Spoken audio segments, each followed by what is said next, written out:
मध्य प्रदेश सहकारी समिति कर्मचारी महासंघ के आह्वान पर आज से प्रदेश की सभी बहुउद्देशीय प्राथमिक कृषि साख सहकारी समितियां अनिश्चितकालीन हड़ताल पर चली गई हैं। ज्ञात होगी विगत कई दिनों से महासंघ के माध्यम से पैक्स कर्मचारी अपनी लंबित मांगों के निराकरण को लेकर ज्ञापन आवेदन या निवेदन के माध्यम से शासन प्रशासन से संवाद स्थापित करते हुए लंबित मांगों या समस्याओं के निराकरण की मांग कर रहे हैं, किंतु अभी तक शासन प्रशासन द्वारा सहकारिता कर्मचारियों की समस्याओं का ना तो निराकरण किया गया और ना ही किसी तरह की सार्थक पहल की गई, जिसके कारण पूरे प्रदेश के सहकारिता कर्मचारी आज से अनिश्चितकालीन अलकलमबंद हड़ताल पर हैं। कर्मचारियों का कहना है कि जब तक हमारी मांगें पूरी नहीं होती तब तक ये हड़ताल जारी रहेगी। समर्थ सहारा के लिए बालाघाट से पूनम राउत की रिपोर्ट।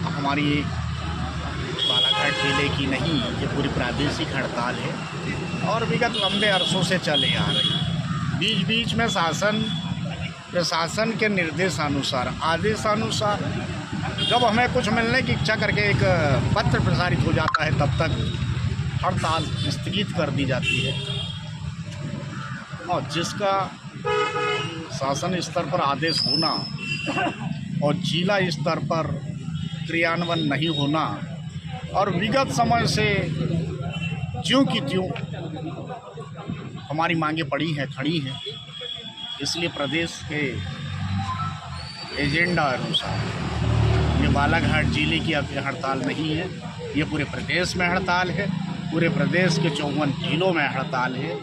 और श्रीमान जी, हम आपको अवगत कराते हैं, ये चरणबद्ध हड़ताल है।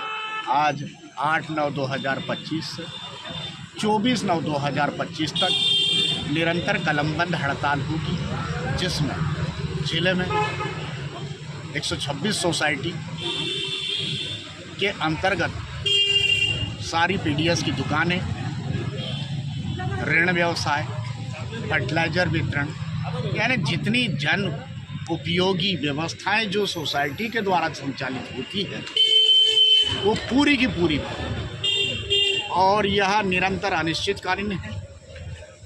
अब इस उद्देश्य को लेके प्रदेश के एजेंडे के नीचे ये बालाघाट जिला भी साथ साथ कदम ताल में चल रहा है। और एक बात और अवगत करा दें हम, इसके पश्चात पूर्व में कार्यक्रम अनुसार सारे अल्टीमेटम हमारे द्वारा दे दिए गए हैं। जिले में कहीं अछूता नहीं है कि हमने किसी विभाग को नहीं दिया है। अगर किसी के संज्ञान में नहीं आती है तो ये समझ लें कि उनकी नासमझी का कारण है। और एक 15/9/2025 प्रदेश के निर्देश अनुसार इस बालाघाट जिले में हमारे प्रदेश अध्यक्ष PS चौहान जी का आगमन और एक बालाघाट में जनसभा और विशाल रैली का आयोजन, विशाल रैली कर कलेक्टर को फिर से ज्ञापन मुख्यमंत्री के नाम सौंपा और उसमें हो सकता है अगर यह मांगे इस बीच अगर किसी प्रकार से नहीं मानी जाती है या कोई सार्थक परिणाम नहीं आता है, उग्र आंदोलन। क्या क्या मांगे हैं आपने?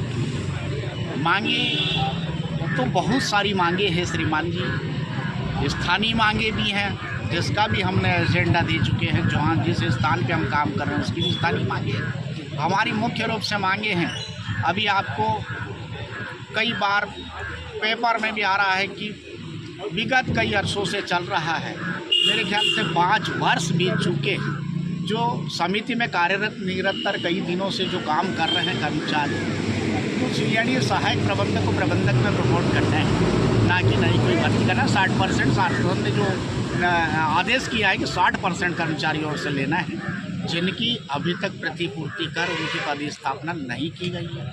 दूसरा, विक्रेताओं को जो पेमेंट दिया जाना